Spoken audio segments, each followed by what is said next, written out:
We are here, Right Choice Media Room, with Wayne Gates, MPP, NDP of Niagara Falls. Thank you for joining me, Wayne. Thank you very much. And I will add that I'm the NDP for Niagara Falls, but also Fort Erie and Niagara Lake. I represent that entire riding. That's my riding. It's called the Niagara Falls riding, but I do take good care of Fort Erie and Niagara Lake. So that's important for people that are going to watch or listen. Yeah, that is very understand that. That is, and I'm glad you bring that up because I always associate your area with just Niagara Falls. But yeah, I'm still learning all of these political things. So it's all good. First, I really, really, really appreciate you coming in here. I think we've met in passing a couple times, but the first time we actually had a formal conversation was at that Stag and Doe a couple months ago. Mm-hmm. And I pitched the idea to you, and you were open to it. And I really appreciate it on multiple fronts because I know you're a busy man. I know you have a great rep, and that keeps you really busy in the community. And I also know that we share, and this is, I know we're going to have way more things in common, but I know that you're the first one to come in here from politics that's not conservative, or like I've had Brian Grant or mayors in here before, who I was just on the phone with, and he said hello, by the way. Oh, good. But I really appreciate it because I know we're going to have lots of good to talk about, and I'm looking forward to hearing your perspective on things that I probably don't consider, but not that we have to start with any of that stuff. So it's all good. Yeah. I think I'd like to start just with how you got started into politics and how long it's been, because you've been around a couple of years now. Yeah, I'm not going to tell you my age, but I've been around a couple of years. There's no doubt about that. So really the politics started with me. It goes back to my work days, quite frankly. I come out of high school. And went right into General Motors. I had one other job. I worked for Brown and Jarvis Roofing, and we just celebrated 60 years of Brock University, and I put the roof on the athletic center. Come on, with Brown and Jarvis, which I thought was pretty funny. That's how far back I go for. So then I went from there right to General Motors, and I worked on the line. Push pistons in General Motors at Plant 2, probably the worst job in General Motors I did. I did that for about 2 years, and I transferred to the components plant. Mm-hmm. And so when I got into the components plant, my mom was the president of the Ladies Auxiliary 50, so she was involved with the union. And at that time, they used to have a hall on Carlisle. And funny story, they used to do weddings back then to raise money. All the women would go and cook the roast beef or whatever for the weddings. Oh, really? And I would go, and my exposure to the union was that I was about 9, 10.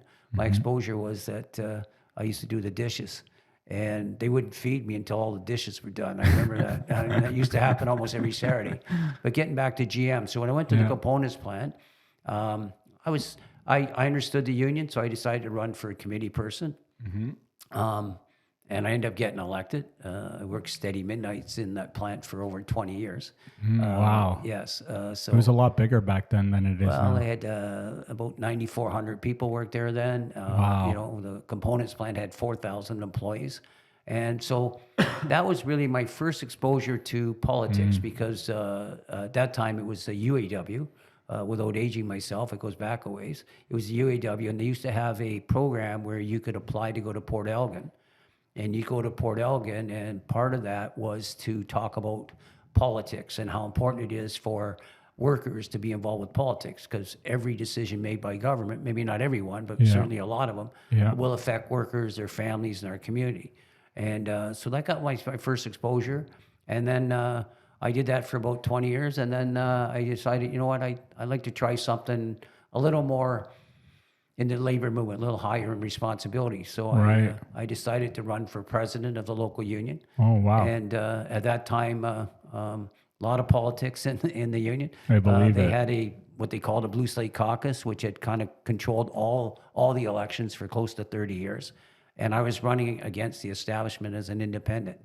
As an independent? Yes. Interesting. And everybody said, you're never going to win. What are you running for? You're a good guy. You're chair of the Recreation Committee. You were involved.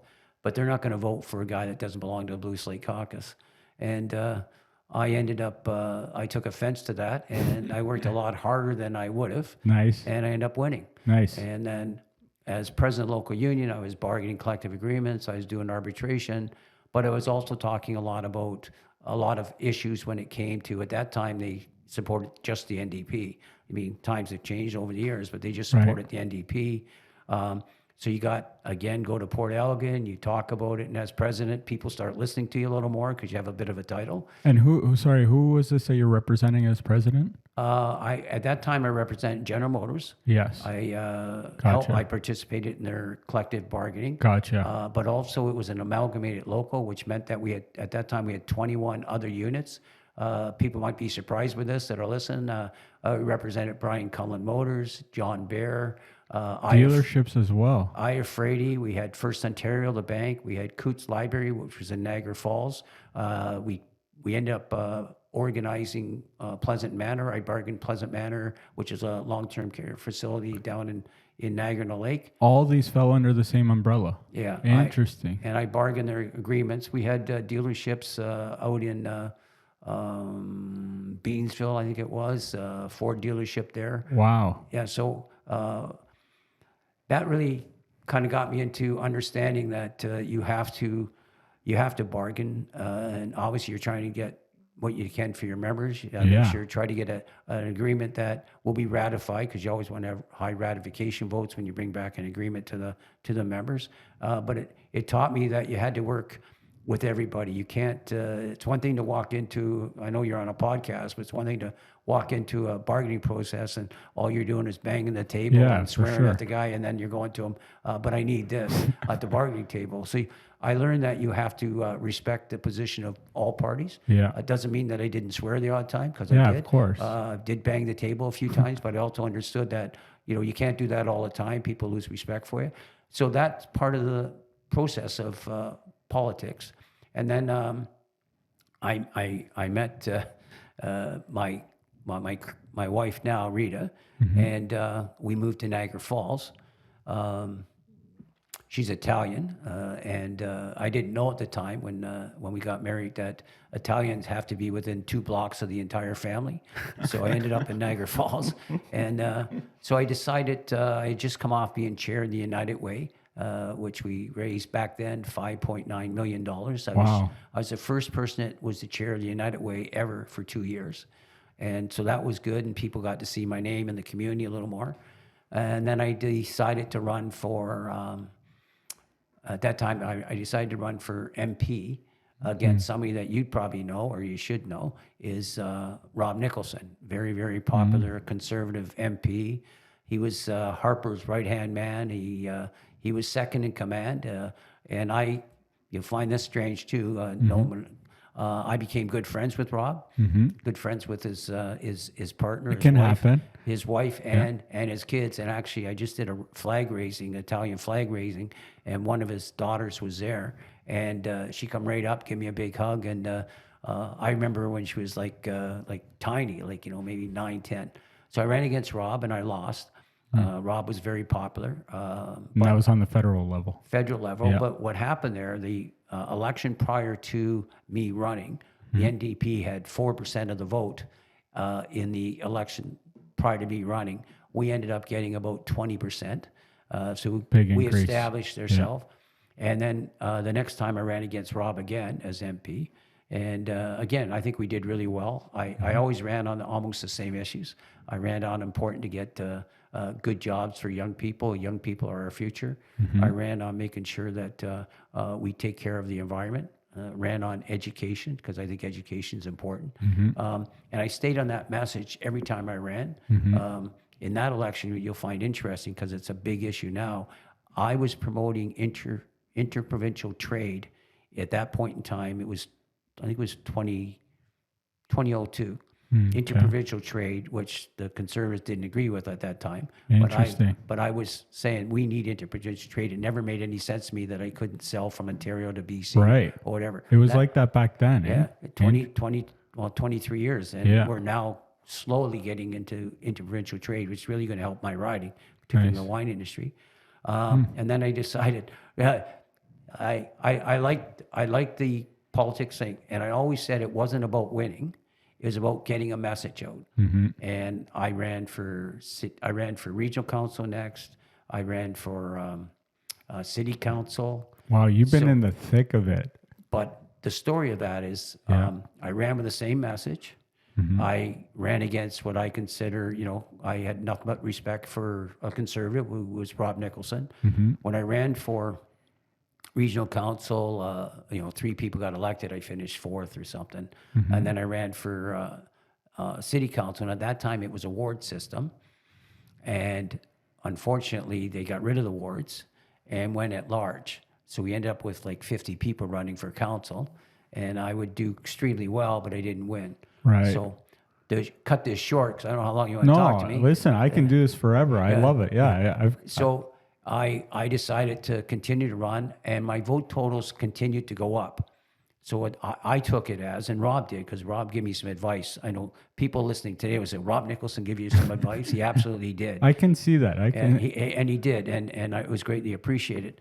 But what happened is my vote total was going up. So I felt my message was getting out. My message about young people need good paying jobs, union jobs, by the way. Doesn't mean that you don't represent non-union, but you get good jobs. You need union jobs that are paying well, like I had at General Motors.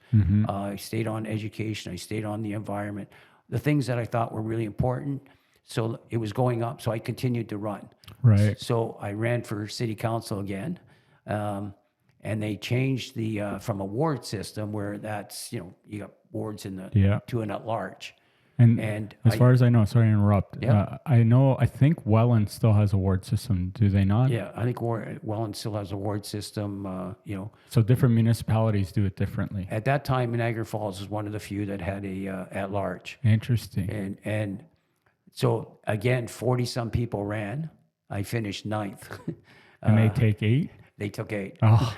So I lost again. So I lost, which I'm proud of because I never gave up. And it's resilient. When I go to the schools, I go to a lot of even public schools or high schools. I always talk about following your passion. And so I started to have a real passion for politics. But more importantly, You're a glutton for punishment. Well, I wanted to be a strong voice. I didn't feel that the guy that worked in the factory or the guy that worked at a store, we didn't really have a face or a voice or a strong voice that people are going to listen to, like around affordable housing or those type of issues that were important to me. Obviously, healthcare, huge issue, still a big issue today. So then I ran again. So I lost before I got elected. I lost 7 times. Wow. And even my friends were telling me, give up. What are you doing? My wife was getting tired of giving me money because elections cost money. Of course they do. And if you don't have I guess if you're not in the know with the business community and all the ones that might have some money to Got donate. the bucks, yeah. I'm going to my sister, I'm going to my wife, I'm going to my buddies. I was going to union at that time and say, hey, can you donate to me? And they're going, oh my God, again, Gates. Yeah. But I ended up being successful finally in 2010, I think it was. And I got on city council and I stayed there for 4 years. I enjoyed city council. Who was mayor during that time? Sorry. Oh God, I had who'd I have there? Why, Dear Daddy was there for a while. Yeah. Wayne Thompson, who's, by the way, I wish him the best. He's not doing well, but he was the mayor for a long, long time in Niagara Falls. I got on the recreation committee when I was on council, and then I moved into the environment committee. So I did they were my 2 main committees. Right. So I did that, and then.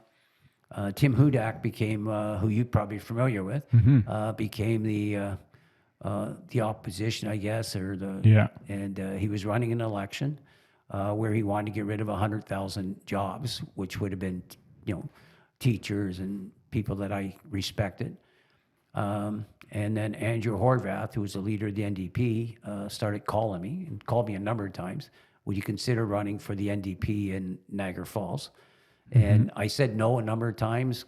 Reason being, I enjoyed being a city councilor. I worked hard to even get elected as a city councilor. But I was still president of my local union, which I had done at that time. Now I was I think I was in my 11th year as president of the local union. Representing all kinds of people. All kinds of workplaces, whether it was dealership, banks, library services, manufacturing. It was a very interesting job. I did the arbitrations as well. So it was fun, right? It was something that I had passion for, something that I enjoyed. And quite frankly, I thought, and I think my members obviously thought, because they reelected me 4 times, they thought I was doing a good job. So they kept reelecting me. So yeah, I enjoyed that. And then I decided to run. Andrea finally, I wouldn't say she convinced me. I think it was Tim convinced me, who I have a good relationship with now. I talk to him all the time. He calls all the time. Yeah. Yeah. I talk to Tim, ask him how the kids are and that type of stuff. And, Tim's moved on from where he was. But at that time, he come out with that 100,000. And when I heard that on the radio, I was actually driving to the hall. And that night I called Andrew and I said, I'll run. I didn't think I'd win, but I thought I was sort of getting some good name recognition, but I was mad over the 100,000 jobs that he was going to cut, and that was a lot of people that I knew, and good paying jobs in the service sector, and That's tough. so I ran. I put my name forward, and against Bart Mays, who obviously thought he was going to beat me. He was a conservative. They had Kim Crater, who was the Liberal candidate at the time, resigned. That forced the by-election. And so Bart Mays ran against me. And this is provincial level. Now I ran provincial. Yeah. Under the NDP banner and Andrew Horvath. It was the middle of winter that we just did. We just did another middle of winter. The snow was taller than I was. I mean, it was a bad winter when we did that election. Right. But we ended up winning by about, I think we won by about 900 votes. So it was a win. But what was interesting, because it was a by-election, I had to run a general election 4 months later. So I went to Queen's Park. How come? Well, because it was a by-election. It was near the end of the term. Right. And so I got elected, I think it was on February 17th. I was at Queen's Park, I think on the 21st. So I got elected, I think on a Thursday. I was in Queen's Park on a Monday. Right away. Right away. Yeah. And that's where the union training come in, right? Because I understood politics. I understood a little bit. So here I was, pretty excited, right? I finally, I'm a member of provincial parliament. I mean, I think at that time we had 114 members. So 114 members out of 14,000 residents, people that live in province of Ontario. Right. That's all that's an MPP. So it was a pretty accomplishment from losing 7 elections, finally getting on to council, becoming an MPP. And then 4 months later, I had to run again. And I was always kidding myself, I'm either going to be the shortest MPP for being elected in the history of the Ontario Parliament, or we're going to win. Right. So we ran again against Bart Mays. Bart Mays ran against me again. And that time, I had got an opportunity. Obviously, you get your name in the paper, or I'm on the radio, or I'm doing something, so people kind of listen to you a little more. And we had the election, and I won by about 8,900 votes. Wow. So I picked up about 8,000 votes in 4 months. Wow. And so far, the last number of elections, I've been very successful. In the last election, I think we knew, I would say we knew, you never know in an election, but we were confident that we were going to win. But when you win by 11,000 votes and get 55% of the support, that's... You won by 11,000 in your riding. In my riding. That's a lot. Oh, it's That's substantial. It's very rewarding to know that the hard work, the issues we fight for now are still the same. Still fighting for healthcare, still fighting for making sure that we have education, class sizes. The environment is still a big, big issue with me. I don't know what we're going to do for our kids and our grandkids if we can't breathe the air or drink the water. So it's all the same issues, right? So, I was very, very pleased with the result. And I think quite frankly, I think the headline 2 days before the election is Ford thinks he's going to win the Niagara Falls riding, right? and obviously he didn't. And in fairness to him, I tell you, this is a story that a lot of people might not believe. I've talked to Doug since the election on a number of occasions, on a number of issues. Yeah. And he come right out and he said to me, I told my people, because they said they were going to win Niagara Falls, like his surrounding people, the people that do all the polling. Right. And he said, I told him, you're not beating that guy. And he said to me, you know what? I raise your name a lot in caucus because of how you do your job, how hard you work, how you make sure you're taking care of your constituents.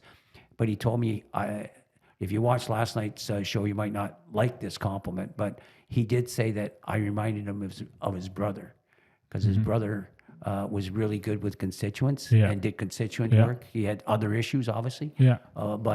And he's actually the one that probably started the populist movement. Was done by Rob, and then the Ford Fest and Ford Nation and all that kind of stuff. Yeah. So it's kind of interesting. But yeah, so Well, that's a nice compliment coming from him, for sure. yeah. It was good. He told my young staff, Keith, that when Keith was at Queen's Park, he told Keith nobody's going to beat that guy, and he told Keith to follow him. And I believe it. And Keith's a grade 12 student. He's going to do some events for me in the summer. Nice, right? nice. Yeah, it's nice. He's a young kid, right? Yeah, Wayne, I've never heard anything bad about you. This is already the longest time we spoke, but like when I hear people bring you up, and what I find interesting is, like, I'm out here in Waynfleet, as you know, a little bit of a cruise away, and still learning the political landscape. Like Niagara Falls area is represented federally conservative, and then you dominate provincially from NDP, which is, these are two opposite ends, right? And everybody has something good to say about you. I haven't heard anybody say anything bad. So, well, that's nice to hear. But yeah, it's almost shocking. You should come on my Facebook. I can tell you there are some comments that I believe it. That aren't saying, Gatesy, you're a great guy, but I believe but it. we all politicians go through that. But I'm very proud of, like I said, when you can get 55% of the vote, it's incredible, and that's. And I want to say this because a lot of people don't understand. Like, I'm the face of, and yeah, I work hard, I do a lot of work, but the reality is you can't do what you do without having the best staff or great staff. And the one thing I've been really lucky for since the day I got elected, I've always had good staff. Every one of my staff people up till now have came through the education system, worked at, got an education at Brock University, a lot in political avenue. And they move on, I mean, they get better jobs. They, it's a tough gig, A lot of times when people come to our office, ODSP, OW, housing issues, right? FRO issues. We're getting a lot of calls right now around healthcare, and people are coming in. So it's a really tough job. Yeah, for sure. But it's not all rainbows and sunshine. And especially in the constit office, like that's, they're the ones that, I'm in Toronto for 5 days a week, right? You got to know that the people that are back representing you in the constit office, and our job in the constit office isn't to say, well, I'm just going to take care of NDP. Our job is nonpartisan. Take care of me. We don't care whether you're green, independent, liberal, conservative, NDP, or it doesn't matter. Our job is to make sure that we're doing the best we can for everybody. And I think that's what's helped me with my vote total as well, right? Because they know they can trust us. They know they can come to our office. They know they're going to get listened to. A lot of people want to get listened to. They want to get something off their chest. So I'm very fortunate to the quality of staff that I have had since I got elected. How have you been able to assemble such a good staff? Well, that's a great question. I'll tell you why. I've been in five elections now, right? And everybody that we hired for the last 11 and a half years came through being a volunteer. So they volunteered on my election. So they have some passion. So they're NDP, right? To start with. They have some passion around politics. They know a little bit about politics because they're taking the course at Brock University, which is important, under Professor Larry Savage, who's, brilliant guy. I mean, just a great guy. And so when I first started hiring, you don't know, like I said, I won the election on the 17th. I'm at Queen's Park 4 days later, and now they tell me you got to get an office, you got to get staff, you're going to have an office at Queen's Park. And it's wild. It was wild the first little while, right? I'm going, is this really happening to me? I mean, I'm an auto worker, right? I'm just, I play old timers hockey. I mean, what's going on here, right? It's not something that you know it's going to happen to you. Obviously, the goals I set was, I thought I was a pretty good goalie. I wanted to play in the NHL. I mean, as a good ball player, maybe I could play Major League Baseball. That was Right. kind of where I was when I was young. And here all of a sudden, 4 days later, and then I say, well, okay, what do I do now, right? Type thing. Right. Same thing when I ran the presidency, right? I became president, everybody left, right? And they said, you're the president. And I said, okay, what's a president do? Yeah, Type now thing, what? right? Now what, right? And I'll be honest, I called Jerry Michaud, who was a good friend of my family, and his son's still a good friend of mine, Mike. And I said, Jerry, everybody left. You're a friend of the family. You're this at that time. He was the longest serving president in the history of Local 199. What do I do? He said, well, get a pen and a book. And we talked for about 2 hours, and I wrote down, Wow. I had to sign paychecks. I had to authorize people for vacation, send people to Port Elgin. Like, I'm writing all this down, right? And when you become an MPP, it's similar. Okay, you're here now. Yeah, you got to hire staff at Queen's Park. You got to, you've got to hire staff in the Consid office. Then Right. you got to get an office, by the way, because you don't have an office, because once Kim left, his office is shut down. You don't get any, you don't get any of his records. You don't Right. get any, they get rid of everything. So you're starting from scratch. Interesting. Yeah, it was crazy. It really was. But so having seen that, I said, okay, where do I go now? And I thought, okay, well, I hired kids out of Brock. They're smart, right? They got their masters. They have the passion to work in this environment. And so as some left, I think Mike was the first one to leave. He became a firefighter. I hired another volunteer, and then Ryan left, so I hired another volunteer, and that's kind of how we filled the thing. And Shannon, which is a really good story, Shannon Mitchell, who lives across the road from me now, and did the first election I ran. She volunteered for my campaign as an MP. She was 17 years old.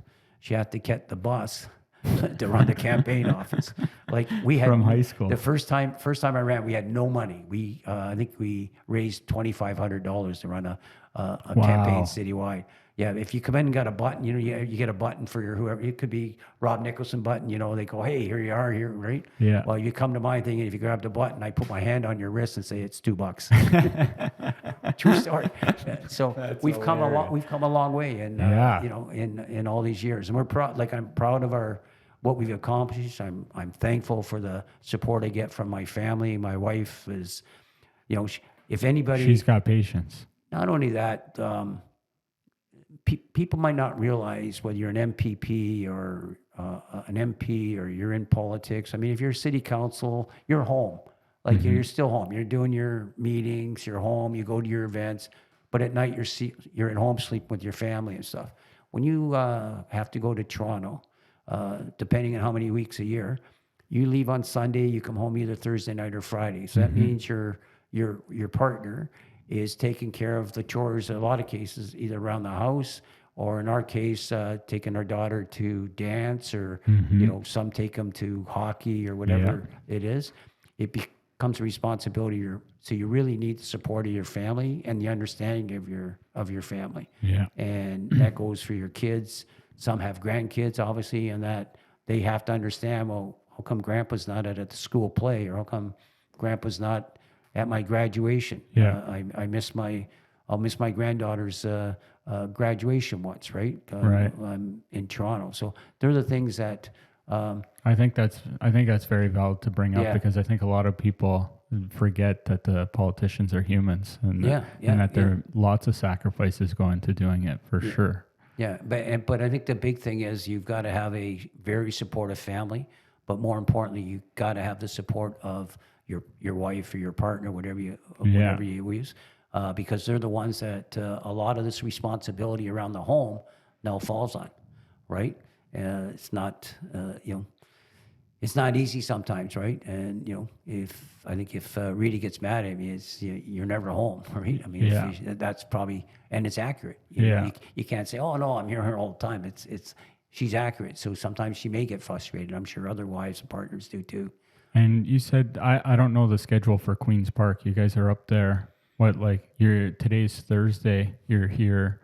Well, we never used to be like this. Yeah. So it's a good reason to something to talk about. The normal situation under any other government than Doug, Premier Ford, I guess, we would finish up first or second week of June, and we go back to Queens Park the week after Labor Day. Okay. Summer vacay.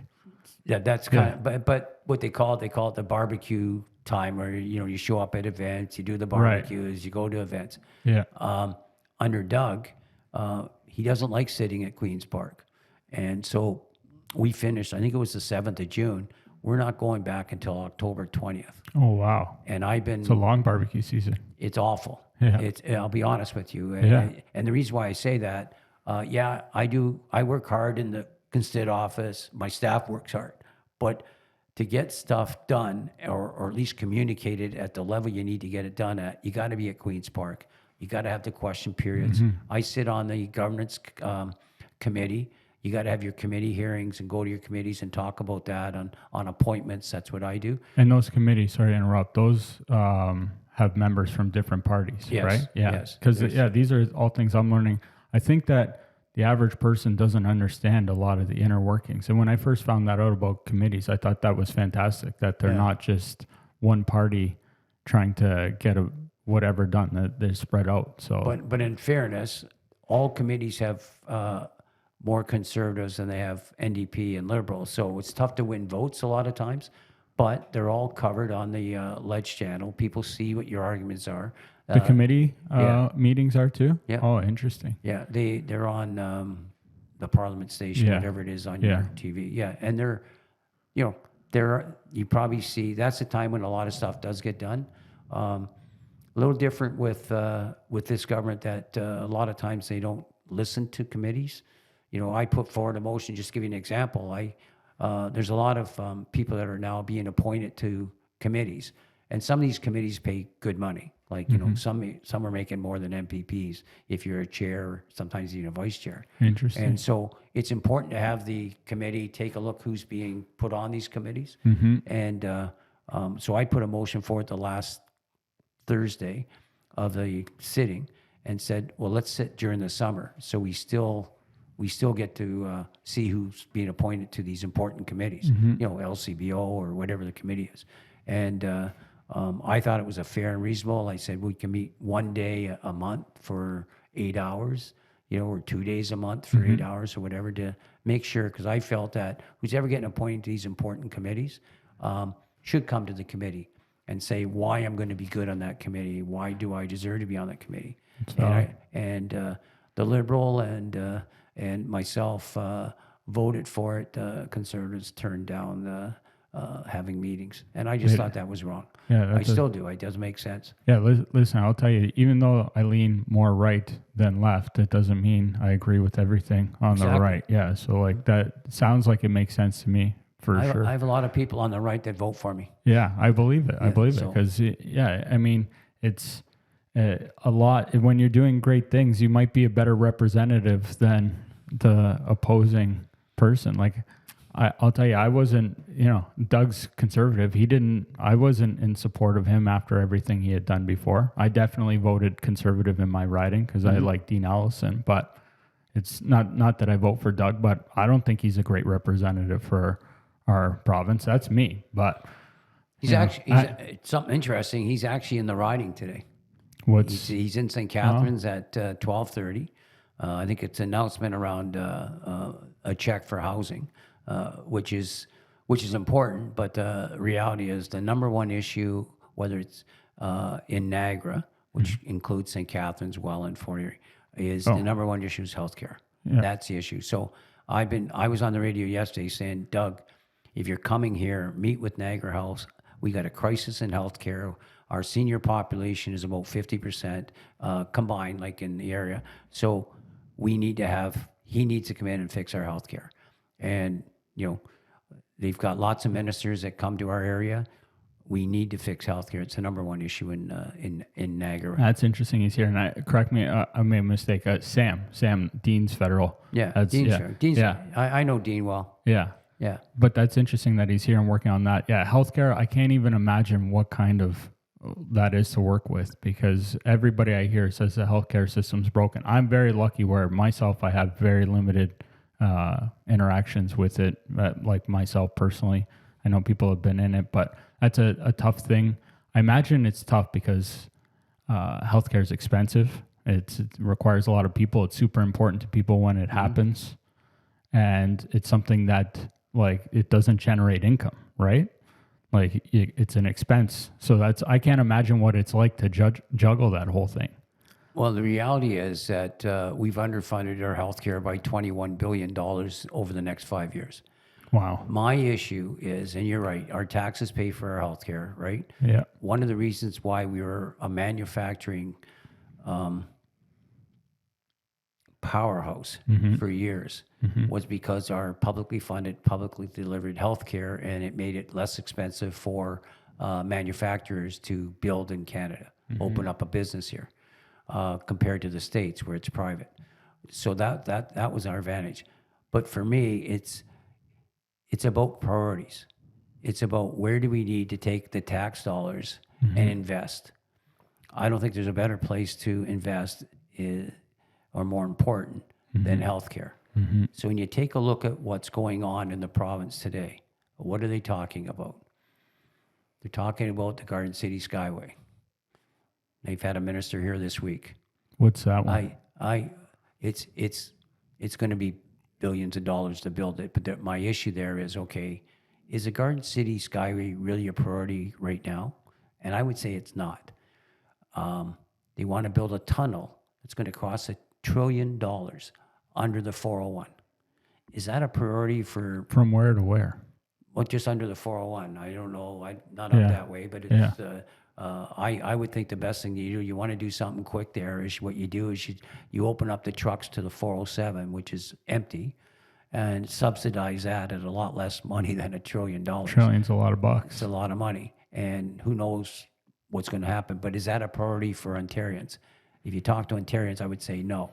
And then Ontario Place, which they gave to an Austria company, which is, I don't know if they're going to change the name from Ontario Place to Austria Place. I don't know. Right. But that contract's costing them billions of dollars. They're putting a spa there. Is that a priority for Ontarians today? And I would say it's not. People want their health care fixed. The people that actually invest it, so you, a lot younger than myself, are going to have a good quality of life. You got a beautiful place here. You know, you live in a nice community.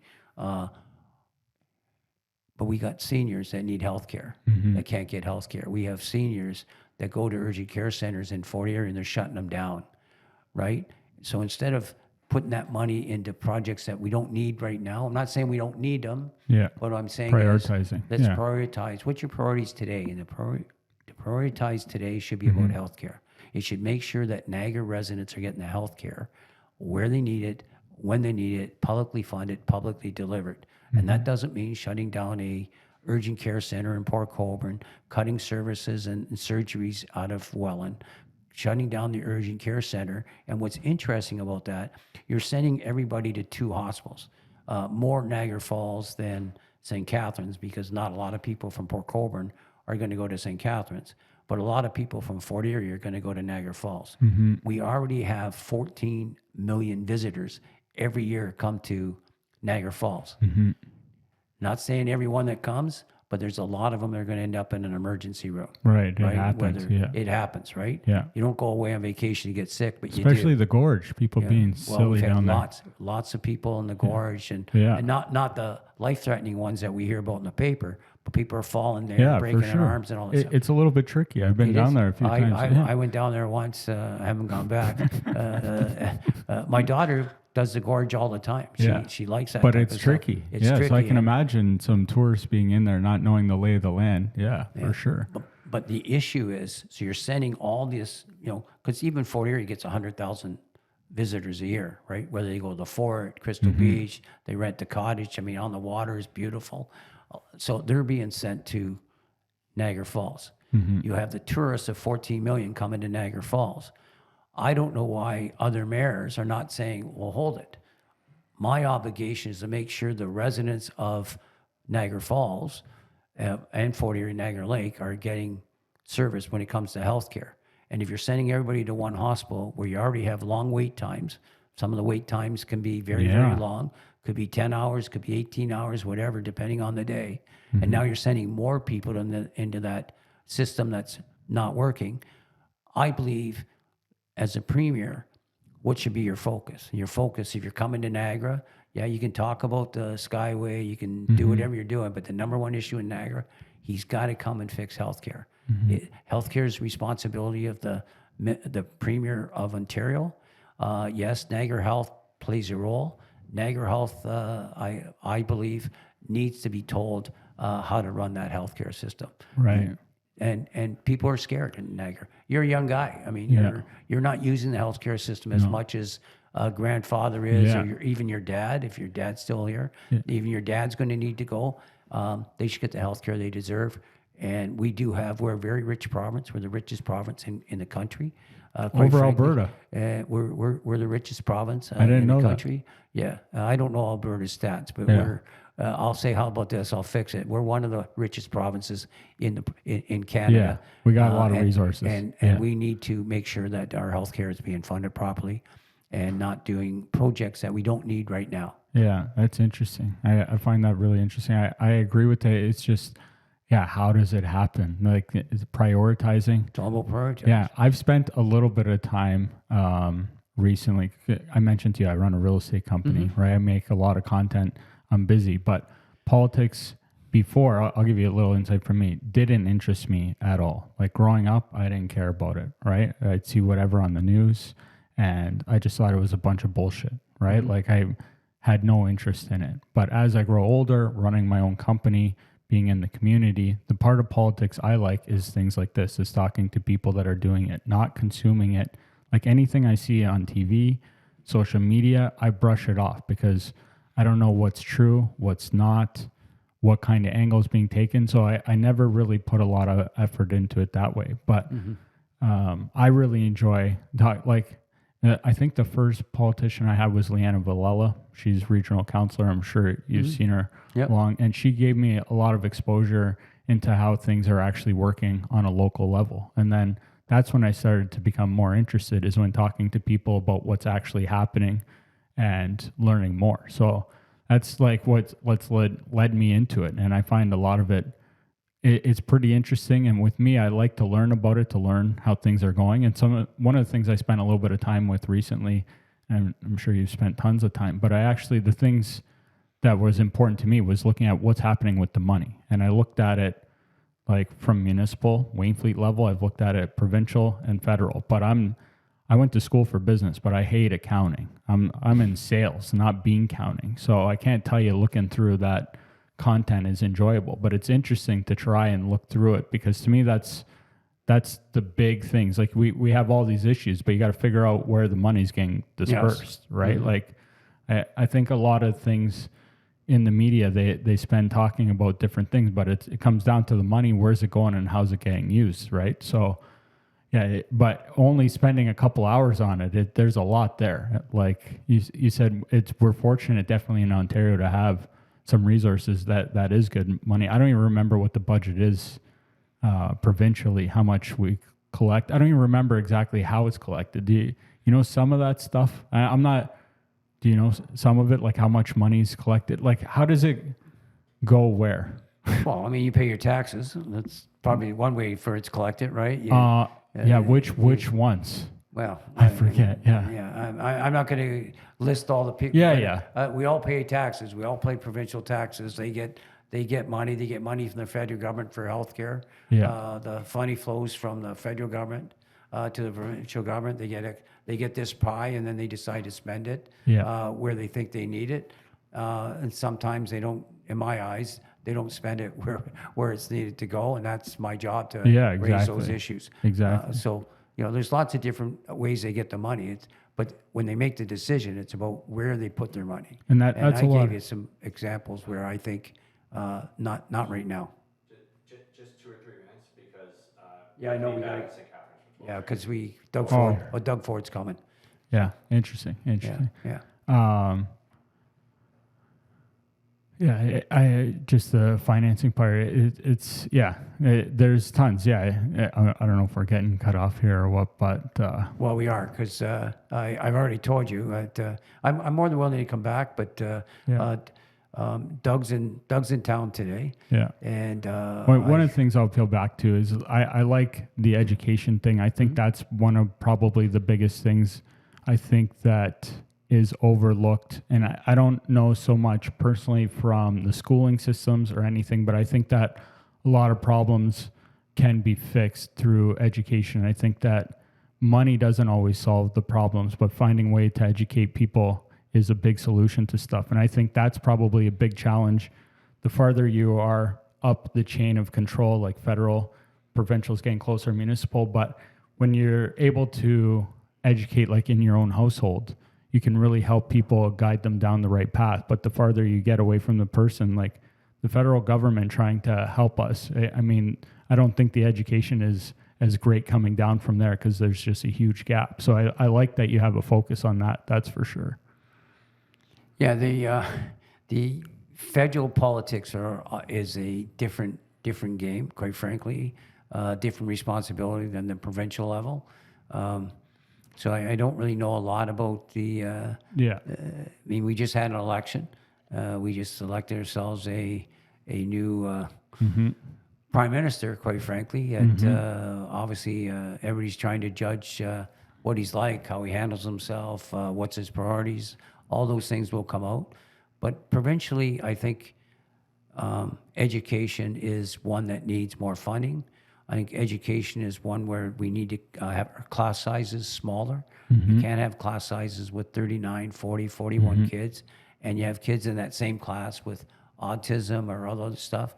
We have to make sure that our class sizes are proper. We've got to make sure they're funded properly. Got to make sure that we have educators that are educated, which we're getting away from because of some issues there. Education is important. The other thing that's important is post-secondary education. You know, we have our colleges and our universities. Niagara College, I'm not sure, but it's in the millions. Are short. They're laying off staff. They're cutting classes now, including some of the classes that are important to the tourist sector, which you know, a lot of those employers in Niagara Lake and Niagara Falls kind of look to Niagara College to get their students. And some of those programs are being cut because they don't have the money anymore. Brock University just celebrated their 60th anniversary, which I was at on Friday. Nice. It's been a great university, a great reputation, but they're being underfunded and they're cutting classes. They're probably going to announce some form of cutting classes and layoffs and stuff. So if you want to say that you want to be a province or a country that competes in the world today, you got to invest in education. Some of the other countries around the world, that's what they do. They invest in their education. They invest in their young people. We're not doing that today. You know, we're worrying about maybe getting more into privatization of our universities and our colleges. And I'm a firm believer they should be publicly funded, publicly delivered. It is a good use of taxpayers' dollars because they are our future. They're the ones that are going to replace the seniors that we're trying to get health care for. We need them into the workplace, whether that be in the tourist sector, whether that be in skilled trades, whatever they decide to go into, science, whatever it is. You can't do that if you're not supporting our colleges and universities. And you end up not being able to compete worldwide when you don't have that educated workforce. And we've always had, one of our big advantages has been our education system and the education that they're getting and the quality of education they're getting in this country. How much more time we got? I wasn't cutting you off, by the way. We had an calendar for 11:45, and so we have to. Okay, two quick things and then we'll wrap right. it up. Yeah. The environment, you touched on that. I grew up on a farm, so I have a lot of appreciation for that and being in Wainfleet. So what are some concerns with the environment? Well, I'll give you one concern that I'm glad you asked this question because I raised it it was my last question at the House, at the legislature I think I did it on Tuesday, if I'm not mistaken, the wastewater treatment plant. Today, as I'm speaking to you, They're dumping partially treated and I think untreated waste into our rivers. Where's the plant? Well, the plant, the wastewater plant, is Niagara Falls, and what it was doing is taking the waste from Thorold into the Niagara Falls. That was kind of the scream. We can't take any more waste there, so Thorold is now going to the wastewater plant in St. Catharines, who can't build any more homes because the wastewater treatment plant has no more capacity. Capacity is full. Our Niagara Falls does the waste from St. David's. It's the biggest ask by the region. I think maybe in their history, it's around $400 million to be shared equally between the federal government, provincial government, and our regional tax dollars. The provincial government and the federal government haven't come to the plate. And so we're already dumping and having problems with the amount of waste that we have to take care of, to Interesting. be treated. Yeah. And now we're going to have a hospital in 3.5 years that's going to have a lot more issues with waste. in Yeah. that. So we need to get our wastewater treatment plant Figured So out soon. If you want to fix the problem, so as you dump more raw sewage or partially treated sewage into our rivers and our That's lakes, where it's going? yes, That's gross. And just a few years ago, I had this issue. It was the Maid of the Miss. It used to be on the Canadian side. It's now on the American side. And people went out in the Maid of the Miss, and the whole boat was surrounded. Probably not the right thing to say, but shit. And I Right. called it shit in the river, and that's what it was. And it was because it was coming from the States. In fairness to the States, they invested millions of dollars because we talked to the governors over there and the mayors over there, and they did invest and fix the problem that they had. We haven't done that on this side. So we need a new wastewater treatment plant. So to ask you a question, what we can do to fix the environment in Niagara, that's the most important thing. Interesting. Yes, that's the most important one in Niagara. And I know that Chair Bradley has met with the ministers. I met with Kinka, who is the minister. On the Thursday, the last day I was there, I said, you got to fix this. This has got to get done. And we sent her a letter, but I delivered the letter right to her. And that's the thing, when you're Interesting. sitting at Queen's Park, I take the letters right to the ministers and I have a conversation Yeah, like nice. we're having. That's the best way to get to the minister. And I can't do that in July and August. Now you understand that. But to wait till October 20th to go back, Yeah, that's crazy. the world is a mess right now. Yeah. And we need to be sitting at Queen's Park. We need to sit there. It's a long break. They used to say teachers got summer off. Now, we're not sitting for 5 months. I don't think the Premier Ford's going to raise teachers in the time they get off in the summer because it's wrong. It's absolutely wrong not to be sitting at Queen's Park. Yeah. I got elected to represent the members, not only my constituents, but also at Queen's Park, so I can raise these issues, so I can go right to the ministers, so we have question period, so the Toronto media can question the ministers. That is the most important thing to do, not happening in Ontario, and it's wrong. Well, I know you have to go. I Yes. still have a couple quick ones, but I'll tell you, I really appreciate you coming in. This was amazing. I think that I can see why you're a longstanding representative there. I think you're doing a great job. I have quick fire questions at the end. I normally spend a little. They're quick. You're on borrowed time. Yes, no question. So, will it be done in 2 minutes? Yeah, 2 minutes. Okay. No long-winded ones. If you'll never be on death row. If you were, what would your last meal be? Say that again. If you were on death row and you had one last meal before they turned off the lights for you, what would your last meal be? Probably a hot dog. Yeah? Okay. What do you like on your pizza? Well, now that I've have a couple issues, I'm vegetarian, so I do tomatoes, pineapple, green peppers. That sounds good to me. The odd time onions. That sounds good to me. And there's some good pizzerias in Niagara Falls too. Yes, there is. There's Antica. That's Classic. I go to Antica. I go to That's my favorite. Chip and Charlie's. Mick and Angelo's. We've been to. So yeah, I don't eat a lot of pizza. I'll be honest with you. Yeah, you look great. You're taking yeah. care of your health, which is Yeah, great. I don't eat a lot of pizza, but my family certainly enjoys pizza. More my daughter, quite frankly, she loves her pizza. But Okay, I'm not going to be able to ask these all, so I'm going to skip to a good one that we'll keep short. Best piece of advice you can give anyone? I normally spend about half hour on this part. Follow your passion. I like it. What do you want to be remembered for? That I was honest, hardworking, and did everything I can. I think every day when I wake up, my goal is to try to help somebody, and so that's probably where I want to be remembered for. And I think you're doing a great job doing that. I'm skipping over some of this. I'm really happy you came in. I know you're on borrowed time now.